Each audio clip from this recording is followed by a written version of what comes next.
Stepney the Bluebell engine was busy talking to the other engines. It was his first visit to their railway and he was having a splendid time. "You are very lucky engines," he said. "Your line has got everything. It's long enough to give you a good run and you have plenty of passengers. Then you have a quarry and a mine, so you need plenty of trucks. Trucks are fun. I miss them on our line." Percy was surprised. All the engines thought trucks were trouble. "You're welcome to take some of mine," he said, "but you'd better ask driver first." The drivers agreed and the two engines set off.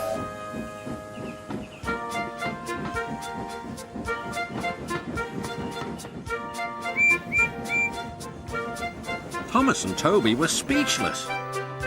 Stepney took the trucks to the harbour.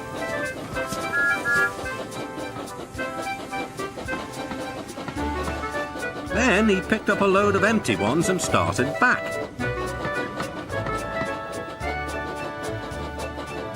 Ahead was a cricket field. The game had just begun. Stepney and his driver had to wait at a signal. "Good," said his driver. "We can watch the game." Then there was trouble. The batsman hit the ball. It flew high into the sky towards Stepney's train. Clunk went the signal. Thump went the ball into a truck, but neither driver nor fireman heard it. "Stop!" yelled the players, but Stepney didn't hear them. Come along," he puffed to the trucks. "Our one and only ball!" cried the players. "Wake up, Caroline," they said to their old car. "The chase is on." Caroline coughed crossly and rolled down the road. Stepney wasn't hurrying. Caroline soon came up behind him. "Toot! Toot!" she wailed. The players shouted, but Stepney was still too far away for his driver and fireman to see or hear properly. They completely misunderstood. "If those jokers want a race," said the driver, "they can have one. Faster, Stepney, faster." Poor Caroline wasn't happy at all. She rattled along at twice her usual speed. "I shouldn't be treated like this," she grumbled. "This pace is too hot for my system. It'll fuse all my circuits."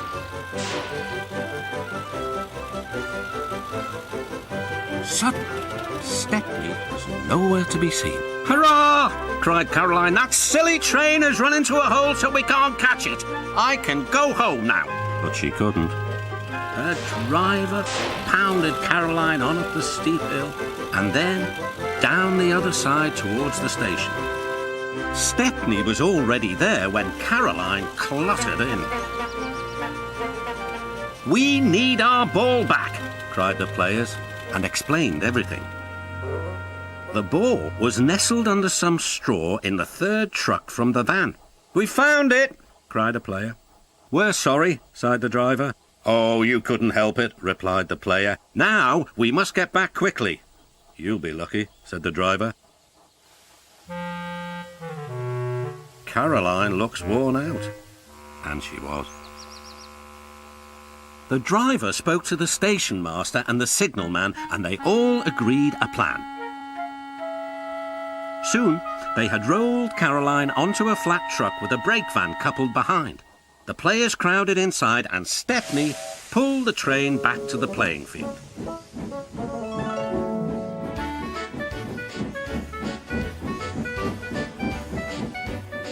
Everyone enjoyed watching the game.